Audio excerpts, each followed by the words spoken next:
नमस्कार, हमारे चैनल पे आने पे आपका बहुत बहुत स्वागत है। मैं नितिन मनोहर नागपाल रखवाला न्यूज़ पे अपने प्रोग्राम रूबरू के अंदर निर्दलीय प्रत्याशी पानीपत के हिमांशु शर्मा जी का स्वागत करता हूँ। नमस्कार, आपके सभी दर्शकों को जय श्री राम। नमस्कार। हिमांशु जी, आपने अपना निर्दलीय पर्चा क्यों भरा? ऐसा पिछले काफ़ी वर्षों से पानीपत के लिए संघर्ष कर रहे हैं। कभी डंपिंग पॉइंट में बैठना, कभी निगम की आरती उतारना, लाइटों के लिए, सड़क के लिए, पानी के लिए कुछ ना कुछ हमेशा करते हैं। तो मन में ना एक कसक थी कि हम जब ये सब कर रहे हैं, काम ये विपक्ष का है। विपक्ष तो 4.5-5 साल सोया, चुनाव का दिन आया और वो आके अपना टिकट लेके चुनाव लड़ रहा है। जनता को उनसे सवाल पूछना चाहिए कि आज आप उनसे वोट मांगने आए हो, आप 4.5 साल थे कहाँ? तो ये चीज़ें हैं कि जब मैं पानीपत के लिए समर्पित हूँ, मैं पानीपत के लिए कुछ कर सकता हूँ, तो फिर चुनाव हमें क्यों नहीं लड़ना चाहिए? और मध्यम वर्गीय परिवार जब वो मेहनत करता है तो वो ये नहीं देखता सुबह या शाम या दिन या रात है, लेकिन जब टिकट देने की बारी आती है तो उनको कहीं कंसीडर नहीं किया जाता। तो बहुत सी ऐसी वजहें थी कि इन बेड़ियों को तोड़ना था। अगर कोई मिडिल क्लास परिवार का अच्छा बच्चा है, संघर्ष कर सकता है, उसका विजन है, पानीपत को डेवलप कर सकता है, पानीपत के लिए बहुत पॉजिटिव हो सकता है, उसे राजनीति में आना चाहिए। काफ़ी सारे सवाल थे जिस बेड़ियों को तोड़ने के लिए मैं निर्दलीय प्रत्याशी के रूप में पानीपत में आया। आपके क्या क्या मुद्दे हैं इसके अंदर कि आप लोगों ने पर्चा भरा, किस मुद्दे पर खड़े हैं? सबसे पहला मुद्दा मेरा ये है कि प्रॉपर्टी आईडी की समस्या। मेरी कोशिश रहेगी 30 से 50 दिन, 1 से 1.5 महीने में इसको पानीपत से निजात दिलाऊं, जो आज पानीपत को दीमक की तरह खाए जाते हैं। सेकंड, सफाई व्यवस्था। करोड़ों रुपया लगने के बावजूद भी आज भी हमारा शहर कभी बाजारों में कूड़े पड़े हैं, कभी चौक चौराहों में कूड़े पड़े हैं, कभी मतलब सफाई नाम की चीज़ नहीं है, खाना पूर्ति हो रही है। कंपनी ने ठेके लिए थे, बार बार पर्चे क्यों काटते हैं जनता के बीच में जाकर? देखो, वो तो उनके नॉर्म्स होंगे।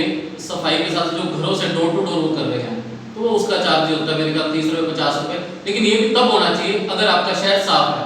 जब आप शहर साफ ही नहीं कर पा रहे तो ये पर्ची क्यों ले रहे हो, पैसा किस लिए ले रहे हो?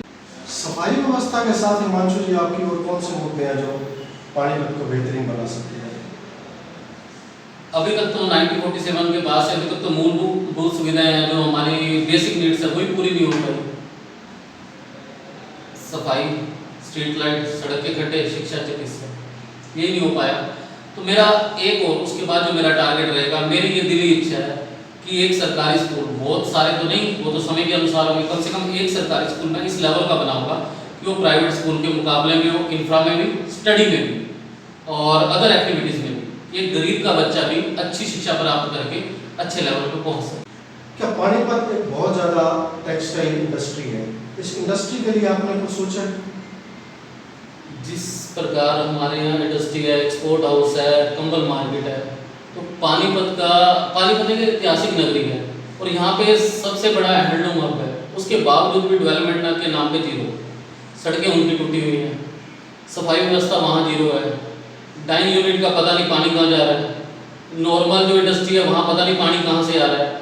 मतलब जिस हिसाब से नोएडा में ये सेक्टर डेवलप है, तो मेरी तो दिली इच्छा है पानीपत भी उसी हिसाब से डेवलप हो, ताकि पानीपत में रोजगार मिले। अपने पानीपत के बच्चे जो बहुत काबिल हैं उन्हें बाहर जाना पड़ता है, नोएडा जा रहे हैं, गुड़गांव जा रहे हैं जॉब करने। जब हमारे यहाँ इतना सब हब है तो यहाँ क्यों नहीं कर सकते? क्या हिमांशु जी पानीपत को पर्यटन के क्षेत्र में भी विकसित किया जा सकता है, ऐसी संभावनाएं हैं? बिल्कुल है। ऐतिहासिक देवी मंदिर और अपना किला तो खैर अब इन्होंने काफ़ी हद तक खराब कर दिया, लेकिन उसको भी सुधार के गुंजाइश है। कालेयाम, मतलब बिल्कुल है। अगर हम पानीपत की ऐतिहासिक नगरी है, अगर इस पर थोड़ा सा ध्यान दिया जाए ना, लोग दूर दूर से यहाँ देखने आए। मराठों का बहुत बड़ा शहीद स्मारक है कालेयाम, लेकिन व्यवस्था के नाम पे जीरो है, डेवलपमेंट नाम के जीरो है, आसपास कोई सुविधा नहीं है, लोगों को अवेयर नहीं किया गया, बाहर वालों को बताया नहीं गया कि ये हमारे यहाँ कालेयाम है और ये क्यों प्रसिद्ध है और किस वजह से है। दुनिया है, लेकिन यहाँ पर विजन किसी के पास नहीं है। सिर्फ यही है, चुनाव के टाइम घर से बाहर आओ, पैसा लगाओ, सत्ता में बैठो और घर जाके सो जाओ। अभी हम लोग देख रहे हैं कि आप पहले भारतीय जनता पार्टी में थे, आपने उनसे बगावत क्यों की? मैं 18 साल से भारतीय जनता पार्टी में था और वहाँ सेवा कर रहा था सब कुछ। मैं वही तो आपको ये मैंने पहले भी बताया कि मिडिल क्लास क्या सिर्फ यही काम है, वो दरी बिछाए और कुर्सी लगाए, उसको टिकट मांगने का अधिकार नहीं है। अगर टिकट मांगने का अधिकार है तो दी क्यों नहीं जाती? जब टिकट का समय आता है तो ये अपना बैंक बैलेंस और पूंजीपतियों पे ध्यान क्यों दिया जाता पानीपत आप जानते हैं कि एक बड़ा टेक्सटाइल हब है, उसके बावजूद भी यहाँ पर रोजगार की बड़ी समस्या रहती है। आप इसको किस प्रकार देखते हैं? है? अगर इस इंडस्ट्री हब को हम अच्छे तरीके से एक एडवांस्ड प्रोसीजर से इसको तैयार करेंगे तो यहाँ रोजगार अपने आप बढ़ेगा। यहाँ की तो हम इनको अभी तक तो इंफ्रा ही नहीं दे पा रहे, लाइट की व्यवस्था नहीं दे पा रहे, सड़कें खराब हैं और पूरी पूरी गली कीचड़ और पानी से जाम है। कम से कम ये सुविधा दे पाएंगे, उसके बाद ही यहाँ पे डेवलपमेंट और अच्छी होगी, इंडस्ट्री वाले और एक्साइटेड होंगे, अपना काम बढ़ाएंगे, पानीपत के लोगों को रोजगार मिलेगा। आप अगर विधायक पद पे जीत जाते हैं तो आप कौन सी पार्टी ज्वाइन करेंगे एक बार में? मेरे को जनता ने शुरू खड़ा किया है, मेरे साथियों के आदेश पे मैं खड़ा हूँ, इसका फैसला वही करेंगे, मेरा डिसीजन नहीं है। मेरा काम है, उन्होंने कहा है मैदान में उतरो युद्ध लड़ो, मैं युद्ध लड़ रहा हूँ। मेरा डिसीजन, मेरा फैसला, मेरा सब कुछ उन साथियों के हाथ में है, पानीपत की जनता के हाथ में। हरियाणा के अंदर काफ़ी जनता ने इसमें भाग लिया हुआ है, काफ़ी लोग युवा पीढ़ी भी चुनावों के अंदर प्रत्याशी बनी हुई है। आप लोग जनता से क्या अपील करना चाहेंगे इस विषय में? मेरी जनता से अपील है, 5 तारीख को मतदान है और इस महापर्व में बढ़ चढ़कर भाग लें, अच्छे प्रत्याशी को वोट दें, इस चीज़ को देखें कि कौन आपके बीच रहता है, कौन आपकी सेवा कर सकता है, कौन व्यक्ति है जो पैसों के बल पे राज करने आया है, जो पैसों के बल पे सत्ता को हासिल करेगा, वो व्यापार करेगा, आपका भला कभी नहीं कर सकता।